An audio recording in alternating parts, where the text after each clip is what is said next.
ஓம் நம சிவாய. அப்பொழுது விஷ்ணுமூர்த்தியின் புதல்வர்கள் இவ்வாறு பேரொளியால் நம்மையும் நமது பட்டணத்தையும் பயமுறுத்துவோன் யார் என்று கோபித்து யுத்தம் செய்ய கருதி புறப்பட்டனர்.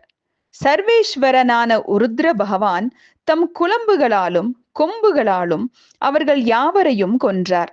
அவ்வாறு புத்திரர் இறந்தனர் என்னும் செய்தியை கேள்வியுற்று அச்சுதன் மகா கோபத்துடன் யுத்தம் செய்ய சிவபெருமானை சமீபித்து பலவிதமான அஸ்திர சஸ்திரங்களை ரிஷப ரூபமாக வந்திருக்கும் பெருமான் மீது பிரயோகித்தார்.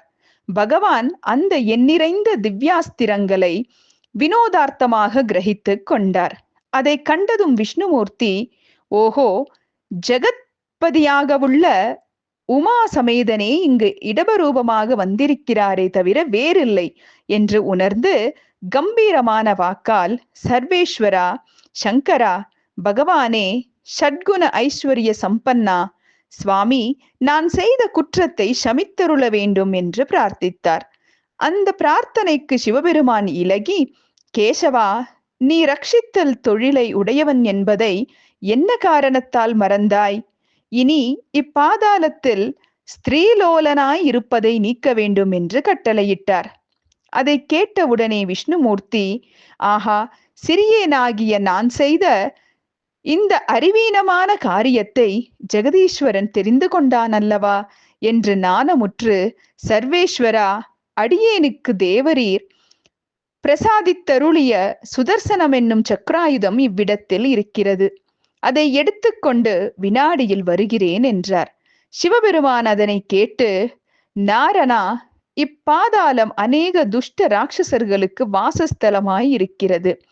இவர்கள் எப்பொழுது கர்வித்து துன்மார்க்கம் செய்கிறார்களோ அப்பொழுது இவர்கள் நாணமுறும்படி சிக்ஷை செய்ததற்காக இச்சக்கராயுதம் இங்கேயே இருக்கட்டும். உனக்கு இதற்கு சமானமானதும் மகா பயங்கரமானதுமாகிய மற்றொரு சக்கராயுதத்தை கொடுக்கிறேன் என்று கூறி, அவ்வாறு திருவுள்ளத்தில் சங்கல்பம் செய்த பொழுதே பிரளய காலாக்னி போன்ற காந்தியோடு கூடிய ஓர் சக்கராயுதம் உண்டாயிற்று. அதை சிவபெருமான் விஷ்ணுமூர்த்திக்கு கொடுத்தருளினார்.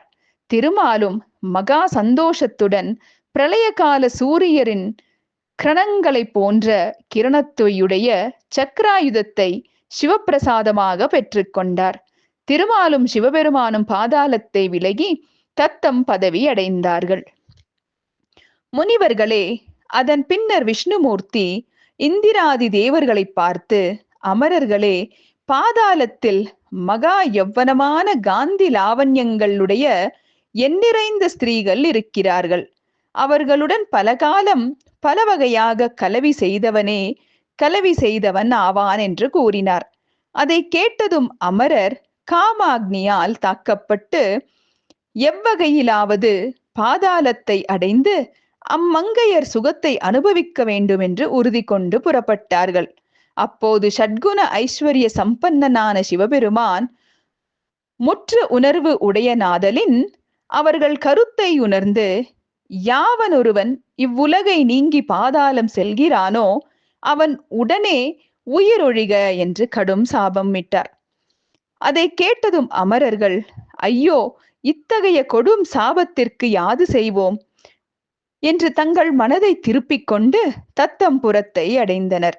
சிறிது காலம் சென்ற பின்னர் சிவபெருமான் ஒரு காலத்தில் சிந்தா குலமுற்றார் போலிருந்தார். அந்த சமயத்தில் உமாதேவி பெருமானை பார்த்து, சுவாமி, தாங்கள் எல்லா பூதங்களையும் படைத்தீர்கள், சராச்சர பிரபஞ்சம் முழுவதற்கும் காரணமாக இருக்கிறீர்கள். இவ்வாறு இருந்தும் தாங்கள் மனவருத்தமாக ஆலோசிக்க வேண்டிய காரணம் என்ன என்று வினவினாள். அதற்கு சிவபெருமான், பிரியையே, பாதாளத்தில் இருக்கும் பெண்களின் திவ்ய வடிவத்தை கருதி சிந்திக்கிறேன்.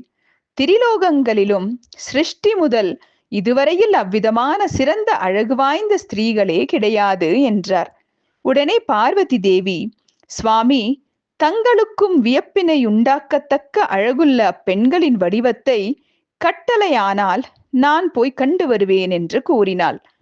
அவ்வண்ணமே பார்த்து வருக என்று சிவபெருமான் அனுமதி கொடுக்க பார்வதி விடை பெற்று கொண்டு கண்ணாடியில் முகபிம்பம் பிரதிபிக்கும் காலத்திற்குள் பாதாள லோகத்திற்கு போய் சேர்ந்தாள். அங்கிருக்கும் மங்கையர்கள் சூரியன்தான் இங்கு வந்ததோ என்று கூறத்தக்க பிரகாசமுள்ள பர்வத புத்திரியான பார்வதியை பார்த்தார்கள். ஆனால் தங்கள் ரூப லாவண்யத்தால் மகா கர்விகளாகி நல்ல மொழிகளால் உபசரியாமல் இருந்தார்கள். அம்மங்கையர் வடிவை பார்வதி தேவி பார்த்து, பெண்களே, நீங்கள் திவ்யமான உருவத்தை அடைந்திருந்தும் கணவரின்றி பலனற்று இருக்கிறீர்கள். அதி அற்புத தேகமுடையவர்களாக இருந்தும் ஆகாயத்தில் புஷ்பங்களும் பழங்களும் இருந்தால் ஒருவருக்கும் பயன்படாதது போலவும், ஆழமானதும் அகலமானதுமாகிய நீரில் பூத்திருக்கும் தாமரைகள் போலவும், நிஷ்புருஷமாகிய இப்பாதாளத்திலிருந்து புருஷ சம்பவமின்றி உங்கள் வனப்பு அவலமாகிறது. பிரம்மதேவன் பெண்களை புருஷர்களுக்கு உபயோகம் படும்படி படைத்திருந்தும் உங்களால் ஒருவருக்கும் பயனில்லை என்று எடுத்துரைத்தாள். ஓம் நம சிவாய.